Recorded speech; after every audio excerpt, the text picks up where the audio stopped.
This is an instructional video on how to tighten the turtleneck stem. If you received your turtleneck stem and it seems like it's not tight enough, it acts just like a quick release on a bike rim. First thing that you need to do is locate the tension screw. Depending on the batch that you ordered from, yours might be located underneath or on top. Mine is located underneath. All you need to do is loosen up this screw, open the latch. Now you should be able to freely turn this latch.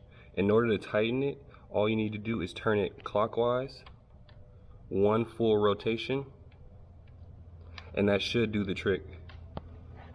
Mine was already tight enough, so I'm unable to close it, but as you can see, you can make it as tight as you want. Like I said before, the turtleneck stem is super secure. If you find that it's not closing all the way on the adapter, all you need to do is undo the tension screw and turn the quick release clockwise. Once you got it at the right setting, you want to tighten down this tension screw.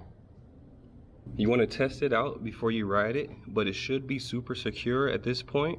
Like I said, you can tighten it as much as you can handle.